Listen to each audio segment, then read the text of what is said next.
വീഡിയോയിലേക്ക് കിടക്കുന്നതിന് മുമ്പേ ചാനൽ ഒന്ന് സബ്സ്ക്രൈബ് ചെയ്യണം. പിന്നെ ഈ വീഡിയോയ്ക്ക് ഒന്ന് ജസ്റ്റ് ഒന്ന് ലൈക്ക് കൂടെ ചെയ്തേക്കണം. അപ്പം എപ്പിസോഡിൻ്റെ സ്റ്റാർട്ടിങ്ങിൽ കഴിഞ്ഞ എപ്പിസോഡ് എവിടെയാണോ അവസാനിച്ചത് അവിടെയാണ് കാണിക്കുന്നത്. നമ്മുടെ യുനായിയോട് ആ സാറ് ചോദിക്കുകയാണ്, നിനക്ക് എന്താണ് പറയാനുള്ളതെന്ന് ചോദിക്കുമ്പം യുനായിയോട് പറയാണ്, നീ കൊച്ചു പെൺകുട്ടിയല്ലേ, നിന്നോട് പറഞ്ഞിട്ട് കാര്യമില്ല, നിൻ്റെ പേരൻസിനെ വിളിച്ചുകൊണ്ട് വരണമെന്ന് പറയാണ്. അപ്പോൾ യുനായി അവിടെ നിന്ന് പോവുകയാണ്. അവൾ ഭയങ്കര ഫീലിങ്സ് ആയിട്ടാണ് പോകുന്നത്. കാരണം അവിടെ പേരൻസ് ഇപ്പോൾ അവളുടെ കൂടെ ഇല്ലല്ലോ. അവളുടെ അച്ഛനെ എവിടെ പോയെന്നോ അതൊന്നും നമ്മളിപ്പോൾ കാണിച്ചിട്ടില്ല. അമ്മ അവളെ ഇട്ടിട്ട് പോയെന്ന് മാത്രമേ അറിയത്തുള്ളല്ലോ. അതെല്ലാം വരുന്ന എപ്പിസോഡിൽ കാണാം, അല്ലെങ്കിൽ ഈ എപ്പിസോഡിൽ തന്നെ കാണാം. എന്നിട്ട് യുനായി ഇങ്ങനെ വിഷമിച്ച് പോയി ആ ഒരു തീം പാർക്ക് ചെന്നിട്ട് നമ്മുടെ യുനായിയുടെ അമ്മയ്ക്ക് വേണ്ടിയിട്ട് ഒരു ലെറ്റർ എഴുതുകയാണ്. എന്നിട്ട് അത് എഴുതി അവിടെ പോസ്റ്റൂടെ ചെയ്യുവാണ്. അവളുടെ പുറകെ തന്നെ ആ പെൺകുട്ടികളില്ലേ, ബുള്ളി പെൺകുട്ടികൾ, അതിൽ ഒരാളുടെ പേര് ഹന്ന എന്നാണ്. അപ്പം ഈ ഹന്നയാണ് മെയിൻ. അപ്പം എന്നിട്ട് ഇവരിത് കാണുകയാണ്. അപ്പം ഹന്ന ചോദിക്കുകയാണ്, നീ എന്തുവാ അതിനകത്ത് വെച്ചത്? ഞങ്ങൾക്കറിയാൻ വയ്യാത്ത എന്തുവാ വെച്ചത്? നിനക്കെന്താ ഇവിടെ കാര്യം എന്നൊക്കെ അറിയാം, ഞാനൊന്ന് നോക്കട്ടെ എന്ന് പറഞ്ഞ് ഹന്ന വന്നത് എടുത്ത് നോക്കാൻ പോകും. നമ്മുടെ യുനായി അത് എടുക്കാൻ ഇങ്ങനെ സമ്മതിക്കത്തില്ല, എന്നാലും അവൾ ശ്രമിക്കും. അങ്ങനെ അവസാനം അവളത് തുറക്കുകയാണ്. തുറന്നു നോക്കുമ്പോൾ അതിനകത്ത് ഒന്നുമില്ല. നീ എന്തുവാ ഇവിടെ കാണിച്ചുകൊണ്ടിരുന്നേ, നിനക്കെന്തോ സത്യത്തിൽ ചെയ്യുന്നേ എന്നൊക്കെ ചോദിക്കുമ്പോൾ നമ്മുടെ യുനായി ഒന്നും പറയാതെ അവിടെ നിന്ന് പോവുകയാണ്. നിനക്ക് അയാളെ ഇഷ്ടമാണെന്ന് വരെ ചോദിച്ചു. പക്ഷേ എന്നാലും അവൾ ഒന്നിനും റിപ്ലൈ കൊടുക്കാതെ പോകും.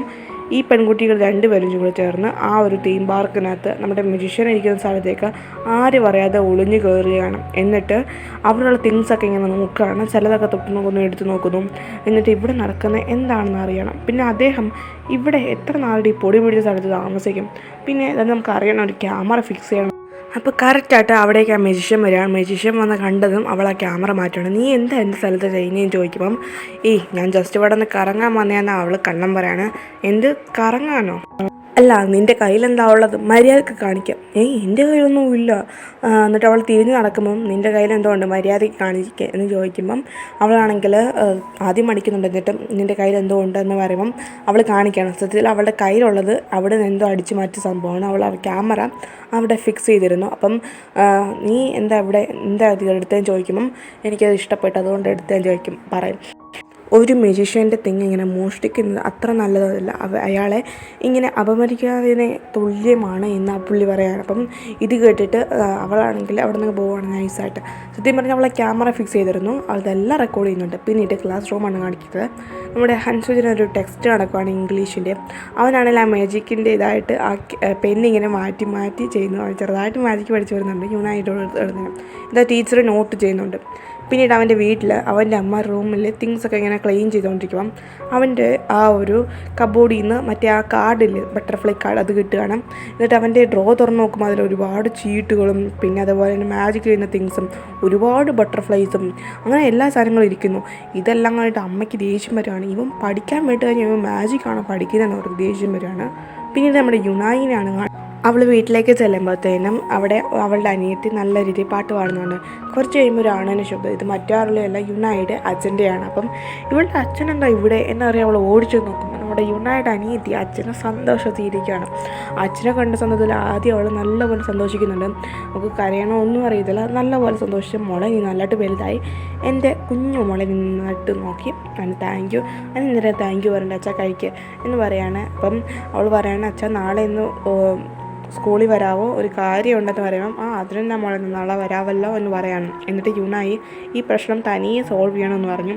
യുനായിയുടെ അനിയത്തിയും അച്ഛനും ഉറങ്ങുന്ന സമയം നോക്കി ഹൻസുജിനും കൊടുത്ത പൈസയിൽ കുറച്ച് അവൾ മാറ്റി വെച്ചിരുന്നു, അതായത് ചിലവുകൾക്ക്. ഇപ്പം അവളുടെ സ്കൂൾ ഫീസിനും അനിയത്തിയുടെ സ്കൂൾ ഫീസിനും അങ്ങനെയൊക്കെ കുറേ ചിലവുകളിൽ നിന്നും കുറച്ച് പൈസ എടുത്ത് ഇത് അവൻ തന്നെ മൊത്തം പൈസ എടുത്തിട്ട് അവളൊരു കവറിനകത്താക്കി പൈസ എല്ലാം വെച്ചിട്ട് ബാഗിൽ വെച്ചിട്ടുണ്ടായിരുന്നു. ഇത് യുനായിയുടെ അച്ഛനും നോട്ട് ചെയ്യുമായിരുന്നു. എന്നിട്ട് പിറ്റേ ദിവസമായപ്പോൾ യുനായിയുടെ അനിയത്തി നമ്മുടെ യുനായിനെ വിളിച്ച് എഴുന്നേൽപ്പിക്കണം. അച്ഛൻ നമ്മളെ പറയാതെ പോയെന്ന് പറയുമ്പോൾ യുനായി ചാടി എഴുന്നിട്ട് ബാഗ് തപ്പുകയാണ്. പക്ഷേ അതിൽ ബാഗിൽ പൈസ ഇല്ല. അച്ഛൻ ആ പൈസയും കൊണ്ട് കടന്നു കളഞ്ഞു. ഇതറിഞ്ഞപ്പോൾ യുനായിക്ക് വല്ലാത്ത വിഷമമാണ്. അച്ഛൻ എന്താ ഇങ്ങനെ ചെയ്തെന്നുള്ള ഒരു ടെൻഷൻ. പിന്നീട് നേരെ സ്കൂളിൽ ചെല്ലുമ്പം സാറ് അവളെ കുറ്റപ്പെടുത്തുകയാണ്. നിന്നോട് അച്ഛനെ വിളിച്ചുകൊണ്ട് അല്ലെങ്കിൽ അമ്മയെ വിളിച്ചുകൊണ്ടാണ് പറയുന്നത്, പക്ഷേ നീ ആരെയും വിളിച്ചുകൊണ്ട് വന്നേരം പറയുമ്പോൾ യുനായി മിണ്ടാതിരിക്കുകയാണ്. എന്നിട്ട് നിൻ്റെ പ്രശ്നം ഇവിടെ പ്രിൻസിപ്പളിൻ്റെ അടുത്ത് വരെ എത്തി. എന്നിട്ട് നിനക്കൊരു ഇതുമില്ലേ, ഞാൻ അവിടം വരെ എത്തി എന്നാലും ഹാൻഡിൽ ചെയ്ത് നിർത്തിയേക്കും, നിനക്കൊന്നും വാ തുറന്ന് മിണ്ടിക്കൂടെ എന്നൊക്കെ ചോദിക്കുമ്പോൾ യുനായി സത്യം തുറന്ന് പറയണം. അതായത് ഹൻസിനുമായിട്ട് ഒരു ഡീലുണ്ടായിരുന്നു. ടെസ്റ്റിൽ കുറഞ്ഞ മാർക്ക് ഞാൻ വാങ്ങിച്ചു കഴിഞ്ഞാൽ അവൻ എനിക്ക് പൈസ തരും എന്ന ഡീല്. അതുകൊണ്ടാണ് ഞാൻ അവൻ്റെ നിന്ന് പൈസ വാങ്ങിച്ചു തരാം. നമ്മുടെ യുനായി സാറിനോട് എല്ലാ കാര്യങ്ങളും പറഞ്ഞു കൊടുക്കും. പിന്നീട് അവൾ വീട്ടിലേക്ക് നടന്നു വരുമ്പോഴത്തേക്കിനും അവളുടെ അച്ഛൻ ഫോൺ ചെയ്യുവാനൊരു ബൂത്തിൽ നിന്നും, മോളെ എനിക്കൊരു അത്യാവശ്യമായിട്ടുള്ള ജോലി ആയതുകൊണ്ട് ഞാൻ അവിടെ നിന്ന് പോകുന്നത്, നിൻ്റെ പൈസ എടുത്തതിന് എന്നോട് ക്ഷമിക്കണം, ഞാൻ ആ പൈസ ഉടനെ തന്നെ ഡബിൾ ആക്കി തിരിച്ചു തരാമെന്ന് പറയുമ്പം യുനായി പറയണം, അച്ഛാ ഞാൻ നിങ്ങളെ രണ്ടുപേരും നോക്കിക്കോളാം, നിങ്ങളിവിടെ വന്നിരിക്കാവോ, അറ്റ്ലീസ്റ്റ് ഒരു അനിയത്തിയെങ്കിലും ഇവിടെ നോക്കാവോ, ഞാൻ പൈസ ജോലി ചെയ്ത് നിങ്ങളെ നോക്കിക്കോളാം എന്ന് പറയുമ്പം യുനായിയുടെ അച്ഛൻ പറയണം, മോളെ നീ ഒരുപാട് കഷ്ടപ്പെടണം, ഞാൻ നിങ്ങളെ നോക്കിക്കോളാം, ഇങ്ങനെ ഒരു അച്ഛനായി പോയതിന് എന്നോട് ക്ഷമിക്കണം, നിനക്ക് കിട്ടിയതിൽ ഏറ്റവും മോശമായിട്ടുള്ള അച്ഛനാണ് ഞാനെന്ന് പറയുകയാണ് ഈ ജന്മത്തിൽ. അപ്പം യുനായി കരയാണ്, മോളെ ഞാൻ പെട്ടെന്ന് തന്നെ തിരിച്ചു വരാമെന്ന് അച്ഛൻ പറഞ്ഞിട്ട് വെക്കുകയാണ്. യുനായി അനിയത്തി എല്ലാം കേട്ടിട്ട് രണ്ടുപേരും ഫീൽ ചെയ്ത് കരഞ്ഞുകൊണ്ട് തന്നെ അന്ന് രാത്രി അവിടെ കിടക്കുകയാണ്. ഒരു പാട്ടാണ് പാടുന്നത്, നമ്മൾ ഉടനെ തന്നെ ഈ ഇരുട്ടിൽ നിന്നും വെളിച്ചത്തിലേക്ക് വരും എന്ന് പറഞ്ഞ പാട്ടാണ് രണ്ടുപേരും പാടുന്നത്. ഒരു വളരെ മനോഹരമായ പാട്ടാണിത്. പിന്നീട് ഹൻസജിനെയാണ് കാണിക്കുന്നത്. ഹൻസജിനാണെങ്കിൽ നമ്മുടെ യുനായിക്ക് അവിടെ സ്കൂളിൽ അവാർഡ് കൊടുക്കുകയാണ് എല്ലാവർക്കും. യുനായിക്കല്ല, അവിടെ സ്കൂളിൽ ഒത്തിരി പിള്ളേർക്ക്. അപ്പോൾ ഹൻസജിന് അവാർഡ് കിട്ടുവാണ് എല്ലാവരെയും ഹെൽപ്പ് ചെയ്തെന്ന് വിചാരിച്ച്, അതായത് യുനായിനെ ഹെൽപ്പ് ചെയ്ത് ആ ഒരു രീതിയിൽ. അവിടെ സാറ് ഒരുമാതിരിയാണ് പറയുന്നത്, നമ്മുടെ യുനായി പറഞ്ഞ രീതിയിലല്ല ഹൻസജിന് അവളെ ഹെൽപ്പ് ചെയ്തു എന്ന് മാത്രമേ പറയുന്നുള്ളൂ, അതും മറ്റൊരു രീതിയിലെന്നാണ് പറയുന്നത്. അപ്പം ഇതൊക്കെ കണ്ടിട്ട് യുനായിക്ക് വല്ലാത്ത ഫീലാവുകയാണ്. ഇദ്ദേഹം എന്താ പറഞ്ഞപ്പോൾ അവിടെയുള്ള സ്കൂളിലെ പിള്ളേരെല്ലാം അവളെ ഒരുമാതിരിയാണ് നോക്കുന്നത്.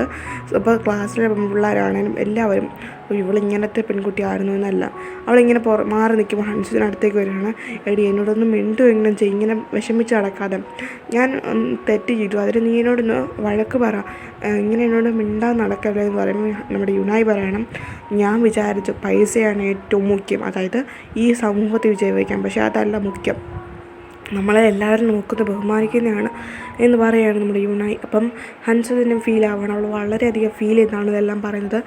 സോറി, ഇനി ഞാൻ നിൻ്റെ അടുത്ത് നിന്ന് പൈസയൊന്നും വാങ്ങിക്കത്തില്ല എന്ന് പറഞ്ഞിട്ട് യുനായി അവിടെ നിന്ന് പോവുക. എന്നിട്ട് യുനായി അവനോട് സംസാരിച്ച് കഴിഞ്ഞിട്ട് നേരെ ചെല്ലുന്നത് നമ്മുടെ തീം പാർക്കിലേക്കാണ്. അവിടെ ചെന്നതും നമ്മുടെ മജീഷ്യൻ പറയാണ്, ഹായ് നമുക്ക് മാജിക്ക് പഠിക്കാൻ പഴയതുപോലെ തന്നെ എന്ന് പറയുമ്പം എനിക്ക് തൊട്ട് ഞാൻ മാജിക്ക് പഠിക്കുന്നതെന്ന് പറഞ്ഞ് നമ്മുടെ മജീഷ്യൻ ഒരുമാതിരി ആവുകയാണ്. അപ്പം നമ്മുടെ മജീഷ്യനോട് പറയണം, എന്താ നീ അങ്ങനെ പറഞ്ഞതെന്ന് ചോദിക്കുമ്പം അവൾ പറയണം, അത് പിന്നെ ഇനി എനിക്ക് എൻ്റെ അനിയത്തി നോക്കണം, ഒരു ജോലിക്ക് പോകണം, പാർട്ട് ടൈമർ ആണെങ്കിലും എനിക്ക് ജോലിക്ക് ചെയ്തേ പറ്റത്തുള്ളൂ, ഇങ്ങനെ മാജിക്ക് പഠിച്ചു നടന്നു കഴിഞ്ഞാൽ ഒന്നും ലഭിക്കാൻ പോകുന്നില്ലല്ലോ, അതുകൊണ്ട് ഞാൻ അത് ചെയ്യാൻ പോകുന്നു, എനിക്ക് മാജിക്ക് പഠിക്കുന്നത് ഭയങ്കര ഇഷ്ടമല്ല ചോദിക്കും, അത് എനിക്ക് ഭയങ്കര ഇഷ്ടമാണ്, പക്ഷെ നമുക്ക് എന്ത് ചെയ്യാൻ പറ്റും എന്ന് പറയാണ്. അപ്പം മജീഷ്യനാണെങ്കിൽ ഓക്കെ. അപ്പോൾ അവൾ പറയാണ്, എൻ്റെ മെമ്മറീസ് ഒന്ന് റിവൈസ് ചെയ്ത് കളയാമെന്ന് ചോദിക്കുമ്പം ചെയ്യാമെന്ന് പറഞ്ഞിട്ട് ഇങ്ങനെ മാജിക്ക് ചെയ്യുന്ന കൂട്ടൊക്കെ വരുന്നുണ്ട്. പക്ഷേ നമ്മുടെ മജീഷ്യൻ ഒരു ട്രിക്ക് എടുക്കണം, ഒന്നും ശരിയാവുന്നില്ലല്ലോ, നീ ഈ മാജിക്കിൽ വിശ്വസിക്കാത്തത് കൊണ്ടാണെന്ന് പറയുമ്പോൾ യുനായി, നിങ്ങൾ എൻ്റെ മെമ്മറീസൊന്നും കളയണ്ടെന്ന് പറയുകയാണ്. എന്നിട്ട് നമ്മുടെ മജീഷ്യൻ നിന്നാൽ ഇത്രയും നാളെ എൻ്റെ കൂടെ നിന്നില്ലേ, അതുകൊണ്ട് മാജിക്ക് പഠിച്ച തന്നെ ഈ കാർഡിൽ നിന്നാണ്, ഈ കാർഡ് നിനക്ക് ഗിഫ്റ്റായിട്ട് തരുന്നു എന്ന് പറഞ്ഞ് കാർഡ് കൊടുക്കുകയാണ്. അപ്പോൾ അവൾ അവരുടെ കയ്യിലെ ബ്ലഡ് നോക്കുകയാണ്, ഇങ്ങനെ ഒരു ബ്ലഡിൻ്റെ പാട്. ഇപ്പോൾ ഇതെന്താ സംഭവം ചോദിക്കുമ്പം നമ്മുടെ മജീഷ്യൻ ഒന്നും മിണ്ടുന്നില്ല. എന്നിട്ട് യുനായി അവിടുന്ന് പോവുകയാണ്. പിന്നെ നമ്മുടെ ഹൻസുജിൻ്റെ വീടാണ് കാണിക്കുന്നത്. ഹൻസുജിൻ്റെ മാജിക് തിങ്സ് എല്ലാം കൂടെ ഇങ്ങനെ വേസ്റ്റിൽ ഒരു കവർ കെട്ടി വെച്ചിരിക്കുകയാണ്. ഇത് ഹൻസുജിൻ നോട്ടീസ് ചെയ്തിട്ട് ഒരു റിയാക്ഷനും കൊടുക്കാതെ അങ്ങനെ നടന്നു പോവുകയാണ്. അമ്മ ചോദിക്കുകയാണ്, നിനക്കിത് വേണ്ടയാണോ, അത്യാവശ്യമായ തിങ്സ് ആണോ ചോദിക്കുന്നത്. ഹൻസുജിൻ വേണ്ട എന്ന രീതിയിലാണ് നിൽക്കുന്നത്. എന്നിട്ട് ഹൻസുജിനോട് ഇങ്ങനെ പറയണം, അപ്പം നമ്മുടെ അമ്മയാണെങ്കിൽ നീ എന്താ ഇങ്ങനെയൊക്കെ ചെയ്തുകൊണ്ടിരിക്കുന്നത്, നിനക്ക് പഠിക്കുന്ന സമയത്ത് ഇതൊക്കെയാണ് ചെയ്യുന്നത്, കൂടാതെ യുനായിനെയും അവർ വഴക്ക് പറയുന്നുണ്ട്, നീ ആ യുനായിയുടെ കൂടെ ചേർന്ന് പിന്നെയാണ് ഇത്രയും മോശമായത്, നിൻ്റെ ഡ്രീം അച്ചീവ് ചെയ്യേണ്ടതാണ്, അതാണ് ഇമ്പോർട്ടൻറ്റ്, നിൻ്റെ ഡ്രീം പ്രോസിക്യൂട്ടറാണ്, അത് എത്രയും പെട്ടെന്ന് നീ ചെയ്തിട്ട് പറ്റത്തുള്ളൂ എന്ന് പറയുമ്പം എൻ്റെ ഡ്രീം അതൊന്നുമല്ല, എൻ്റെ ഡ്രീം അല്ല, അമ്മയുടെ അച്ഛൻ്റെ ഡ്രീമാണത് എന്ന് പറയുമ്പം നമ്മുടെ എനിക്കും ഒരു ഡ്രീം ഇല്ലേ എന്ന് നമ്മുടെ ഹൻസുജൻ കുറച്ച് ഫീൽ ആയിട്ട് തന്നെ പറയാണ്. എന്നിട്ട് ഹൻസുജൻ അവിടെ നിന്ന് ദേഷ്യപ്പെട്ടിട്ട് അങ്ങ് ഇറങ്ങിപ്പോവാണ്. പിന്നെ അവിടെ യുനായി വീട്ടിലേക്ക് ചെല്ലുമ്പോൾ അവിടെ ഒന്നും അനിയത്തിയെ കാണുന്നില്ല. അനിയത്തി എവിടെ പോയി എന്ന് നോക്കുമ്പം അവരുടെ 3 പേരുടെ ഒരു പെയിൻറ്റിംഗ് ഉണ്ട്. അവൾ ആലോചിക്കുകയാണ് അച്ഛനോട് ഇന്നലെ പറഞ്ഞത്, എനിക്ക് നിങ്ങൾ അവരെ എങ്ങനെ കൊണ്ടുപോകാവോ എന്ന് പറഞ്ഞത്. അപ്പം അവൾ എവിടെയെങ്കിലും ഓടിപ്പോയി കാണുമെന്ന് ഓർത്ത് ഇങ്ങനെല്ലാം അന്വേഷിക്കുകയാണ്. ഒരുപാട് സ്ഥലത്ത് അന്വേഷിക്കുന്നു, കിട്ടുന്നില്ല. ഇത് നമ്മുടെ ഹൻസുജൻ ട്യൂഷൻ ക്ലാസ്സിൽ ടെസ്റ്റ് എഴുതിക്കൊണ്ടിരിക്കുകയാണ്. പക്ഷേ അവന് കോൺസെൻട്രേഷൻ ചെയ്യാൻ പറ്റുന്നില്ല. യുനായുടെ പ്രോബ്ലം, അമ്മയുടെ പ്രോബ്ലം, അങ്ങനെ എല്ലാം അവൻ്റെ തലയിലോട്ട് ഇങ്ങനെ കയറി വരുവാണ്. കൂടാതെ തന്നെ അവൻ്റെ കഴുത്തിലെ ആ പാടും ഭയങ്കരമായിട്ട് വലുതാവുന്നുണ്ട്. അപ്പം ഹൻസുജൻ പഠിക്കുന്നതേ ഇപ്പോൾ താല്പര്യമില്ലാത്ത രീതിയിലാവാണ്. നമ്മുടെ യൂണായി ഒത്തിരി സ്ഥലത്ത് ഇങ്ങനെ അന്വേഷിച്ച് വരുമ്പോൾ അപ്പോൾ അവർക്ക് കോൾ വരികയാണ്, നിൻ്റെ അനിയത്തി എൻ്റെ മോളിലോട്ടിരുന്ന് കളിച്ച് ഉറങ്ങിപ്പോയി, ഇവിടെ തന്നെ ഉണ്ട്, സേഫ് ആയിട്ടുണ്ട്, പിന്നെ വന്ന് കൊണ്ടുപോയിക്കോളാൻ പറയുമ്പം ഇപ്പോഴാണ് നമുക്കൊരു ആശ്വാസം തോന്നുന്നത്. എന്നത് നമ്മുടെ യുണായി കാണിച്ചു കഴിഞ്ഞു. പിന്നെ ഹനയാണ് കാണിക്കുന്നത്. ഹന ആർക്കും അറിയാതെ നമ്മുടെ മെജിഷ്യൻ്റെ അവിടുന്ന് ഒരു മറ്റേ ക്യാമറ എടുത്താലും അതിൽ അവൾ കാണുമ്പോൾ വല്ലാത്ത ഷോക്കായി പോകണം. എന്താ നമ്മളിപ്പോൾ കാണിക്കുന്നില്ല, ഉടനെ തന്നെ കാണിക്കും. പിന്നെ നമ്മുടെ യുണായി നേരെ മെജിഷ്യൻ്റെ അടുത്തേക്ക് വരികയാണ്. നീ എന്താ ഇവിടെ വന്നതെന്ന് ചോദിക്കുമ്പം അത് പിന്നെ ചുമ്മാ വന്നതാണ്, അവളുടെ മെമ്മറീസ്, അതായത് കുട്ടിക്കാലത്തെ എല്ലാ കാര്യങ്ങളും യുണായി മെജിഷ്യനോട് പറയുകയാണ്. അപ്പം മെജിഷ്യനാണെങ്കിൽ നിനക്ക് അവിടേക്ക് ഒന്ന് തിരിച്ചു പോകണമെന്ന് ചോദിക്കുമ്പം നമ്മുടെ യുണായി പോയിരുന്നേ കൊള്ളാമായിരുന്നു എന്ന് പറഞ്ഞിട്ട് നമ്മുടെ മെജിഷ്യൻ പറയുന്നത് നമുക്ക് ടൈം ട്രാവൽ ചെയ്ത് പോകാം എന്ന് പറയുമ്പം നല്ല രസമായിരിക്കും എന്ന് പറയുകയാണ്. അപ്പം മെജിഷ്യൻ ഒരു റോക്കറ്റ് എടുത്തിട്ട് പറത്തി വിടുകയാണ്. അത് നേരെ ചെല്ലുന്നത് നമ്മുടെ പാസ്റ്റ് യുണായിയുടെ അടുത്തേക്കാണ്. ഇവരും ചെല്ലുന്നുണ്ട്. കുഞ്ഞ് യുണായിൻ്റെ അടുത്ത് വലിയ യുണായി ചെന്നിട്ട് പറയാണ്, നീ നിൻ്റെ അമ്മേനെയല്ലേ വെയിറ്റ് ചെയ്തിരിക്കുന്നത്, അമ്മ വരാൻ പോകുന്നില്ല മോളെ എന്ന് പറയുമ്പം നിങ്ങൾക്ക് എങ്ങനെ അറിയാം എൻ്റെ അമ്മ വരും എന്ന് നമ്മുടെ യുണായി, കുട്ടി യുണായി ഇപ്പോഴും വിശ്വസിക്കുന്നുണ്ട്. എൻ്റെ അമ്മ പറഞ്ഞു ഇന്നും എന്നെ ബീച്ച് കാണിക്കുമെന്ന്. അപ്പം യുണായി പറയാണ്, നിനക്കെങ്ങനെ അറിയാം അതൊക്കെ എന്ന് ചോദിക്കുമ്പം ഇനി എനിക്കറിയാതിരിക്കുമോ, അതൊക്കെ എനിക്കറിയാമെന്നൊക്കെ യുണായി പറയാണ്. അപ്പം ചേച്ചി എനിക്ക് ബീച്ചിൽ പോയാൽ കൊള്ളാമെന്നുണ്ടായിരുന്നു എന്ന് പറയുമ്പം യുണായി ആണെങ്കിൽ അവളുടെ കഴുത്തിൽ കിടക്കുന്ന ഒരു ശംഖിൻ്റെ ഒരു ഇതെടുക്കുകയാണ്. എന്നിട്ട് അതെടുത്തിട്ട് ചെവിയിൽ വെക്കുകയാണ്. ചെവിയിൽ വെച്ചതും അവൾക്ക് എന്താണ് ആ ബീച്ചിലേക്കാണ് അവൾ പോകുന്നത്. കണ്ണ് അടച്ച് തുറക്കുമ്പോഴേക്കും ആ ബീച്ചിൽ ചെന്നതും ഭയങ്കരമായിട്ട് രണ്ടുപേരും അടിച്ചു പൊളിക്കുന്ന കുറച്ച് വിഷമത്തോടെ രണ്ടുപേരും ഒരു പാട്ട് പാടുന്നു. നല്ലതുപോലെ അവരവിടെ എൻജോയ് ചെയ്ത് കളിക്കുന്നൊക്കെ ഉണ്ട്. അതിനുശേഷം ഫൈനലായിട്ട് അവൾ പോകുന്നതിന് മുമ്പ് പറയാണ്, ഞാനും നിന്നെ പോലാണ്ട് ഞാനും എൻ്റെ അമ്മയെ വെയിറ്റ് ചെയ്തുകൊണ്ടിരിക്കുമായിരുന്നു, പക്ഷേ ഇതുവരെ വന്നില്ല, അതുകൊണ്ട് നീ നിൻ്റെ കാര്യം കൂടെ കുറച്ച് നേരം നോക്കണം, എപ്പോഴും അമ്മയോർത്ത് വിഷമിച്ചിരിക്കുകയല്ലേ എന്ന് യുണായി കുട്ടി യുണായിയോട് പറയുന്നുണ്ട്. അപ്പോൾ യുണായും അത് ഓക്കെ പറയാണ്. ഇത് നമ്മുടെ വലിയ യുണായി നേരെ ചെന്നത് പഴയ സ്ഥലത്തേക്കാണ്, ആ റോക്കറ്റ് പോയതും. അപ്പം യുണായി അവിടെ ചെന്നതും നമ്മുടെ മെജിഷ്യനോട് ഇങ്ങനെ നോക്കുന്നുണ്ട്. അവൾ ഇച്ചിരി ഫീൽ ചെയ്തിരിക്കുക, ഇപ്പം നിനക്ക് എങ്ങനെ തോന്നുന്നുണ്ട്, കുഴപ്പമില്ല എന്ന് യുണായി പറയണം. എന്നിട്ട് നമ്മുടെ മെജിഷ്യൻ നിങ്ങൾ ആരാ സത്യത്തിലെന്ന് ചോദിക്കുമ്പം ഞാൻ മെജിഷ്യൻ ഇതെന്നെ പറയാനോണ്ടിരിക്കുകയാണ്.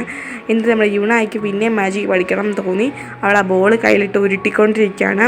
ആ സമയത്ത് നമ്മൾ പോലീസ് ഓഫീസർ വന്നിട്ട് നിങ്ങൾക്ക് ഇയാളെ അറിയാമോ ഈ മെജിഷ്യനെ ചോദിക്കുമ്പം അവളുടെ കയ്യിൽ നിന്ന് ബോൾ താഴെ വീണ്, നിങ്ങൾ എന്തിനാണ് ഇയാളെ അന്വേഷിക്കുന്നത്, അത് പിന്നെ ഒരു കേസിൻ്റെ ഭാഗമായിട്ടാണെന്ന് പറയുമ്പോൾ യുണായി എനിക്ക് ഇയാളെ അറിയത്തില്ല എന്ന രീതിയിൽ ഇങ്ങനെ പറഞ്ഞിട്ട് യുണായി അവിടെ നിന്ന് പോവുകയാണ്. ക്ലാസ്സിൽ ചെന്നതും ഹന്ന നമ്മുടെ യുണായിയുടെ ഹൻസുദൻ്റെ അടുത്ത് വന്നിട്ട് പറയാണ്, നിങ്ങൾ ആ മെജിഷ്യനെ ഇപ്പോഴും വിശ്വസിക്കുന്നുണ്ടോ, അയാൾ അത്ര നല്ലവനൊന്നുമല്ല, എൻ്റെ കയ്യിലൊരു പെൺഡ്രൈവ് ഉണ്ട്, ഇത് കണ്ടു നോക്ക്, അയാളുടെ ഒറിജിനൽ തനി നിറം അറിയണമെങ്കിൽ എന്ന് പറഞ്ഞ് ഹൻസുജിൻ്റെ കയ്യിലും യുണായിയുടെ കയ്യിലും ആ ഒരു പെൺഡ്രൈവ് കൊടുക്കുകയാണ്. ക്ലാസ് കഴിഞ്ഞതും അവർ രണ്ടുപേരും ആ പെൺഡ്രൈവ് ആരും അറിയാതെ ഒരു കമ്പ്യൂട്ടറിൽ ചെന്ന് നോക്കുമ്പം അത് രണ്ടുപേരും ഷോക്കാവാണ്. കാരണം അതിൽ നമ്മുടെ മെജിഷ്യൻ ആരെയോ ഇട്ട് കൊല്ലുന്നതാണ്. ഇത് കണ്ടിട്ട് ഇത് നമ്മുടെ മെജിഷ്യനാണെന്ന് രണ്ടുപേരും ഷോക്കാൻ നിൽക്കുവാണ്. ഈ മെജിഷ്യൻ നല്ലൊരു മനുഷ്യനാണോ അല്ല ചീത്ത മനുഷ്യനാണോ എന്ന് ഓരോ എപ്പിസോഡ് കഴിയും തോറും നമുക്ക് ഇദ്ദേഹം ഒരു ചീത്ത മനുഷ്യനായിട്ടാണ് കാണിക്കുന്നത്. എന്താണോ നമുക്ക് ഇനി വരുന്ന എപ്പിസോഡിൽ അടുത്ത എപ്പിസോഡിൽ നല്ല മനുഷ്യനാണോ ചീത്ത മനുഷ്യനാണോ എന്നറിയാം. അപ്പം വീഡിയോയ്ക്ക് ലൈക്ക് ചെയ്യുക. കൂടാതെ നിങ്ങളുടെ അഭിപ്രായം എന്താണെന്ന് വെച്ചാൽ